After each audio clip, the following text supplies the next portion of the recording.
Ya pemirsa, seperti apa kata kaum milenial di daerah perbatasan terkait ketiga calon presiden dan juga wakil presiden yang akan datang, dan simak liputannya.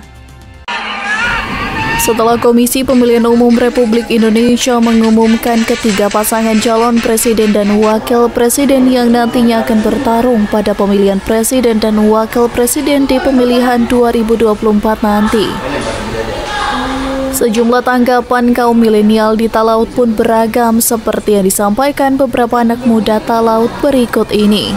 Harapan saya sebagai warga negara di daerah perbatasan adalah supaya pemimpin ke depannya memperhatikan wilayah perbatasan ini, karena jujur saja Talaut ini kaya akan sumber daya alam, baik itu pertanian seperti pala, cengkeh maupun kelapa, dan juga sumber daya laut yang begitu melimpah. Harapan saya bagaimana sumber daya alam itu bisa dimaksimalkan untuk meningkatkan kesejahteraan masyarakat di daerah perbatasan.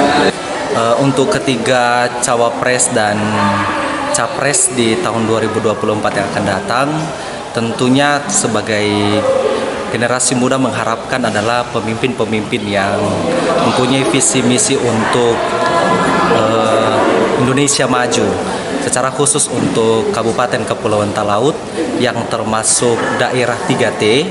Harapan kami adalah pemimpin yang memperhatikan setiap daerah-daerah yang tertinggal, dan Kabupaten Kepulauan Talaut merupakan daerah yang memiliki intensitas tempat untuk mendapatkan sebuah keuntungan, karena di Talaut ini perikanan dan pertanian sungguh luar biasa, dan kiranya pemimpin presiden siapapun yang terpilih nanti itu memperhatikan Kabupaten Kepulauan Talaut menjadi salah satu sarana prasarana untuk dimajukan baik di perikanan dan pertaniannya. Tentunya harapan kami di daerah perbatasan adalah mampu membuat daerah perbatasan itu semakin unggul lagi, bukan daerah tertinggal, tetapi membuat daerah perbatasan itu menjadi unggul lagi dan mampu atau serata dengan daerah-daerah level tinggi lagi. Bukan berarti bahwa ada saling terdiskriminasi dengan daerah-daerah perbatasan atau pelosok-pelosok desa, tetapi ini akan menjadi harapan kami kepada capres dan cawapres ke depan untuk mampu membuat desa-desa itu menjadi desa yang maju, otonom secara mandiri. Apalagi daerah Kabupaten Kepulauan Talaut itu adalah daerah-daerah yang harus ditingkatkan kembali infrastruktur dan sarana prasarana untuk mensejahterakan masyarakat yang ada di Kabupaten Kepulauan Talaut. Kalau menurut saya dari ketiga calon yang sudah ada yang mencalonkan diri, ya untuk visi misi yang mereka buat untuk menjadi seorang presiden untuk memimpin negara Republik Indonesia ini sudah sangat-sangat baik.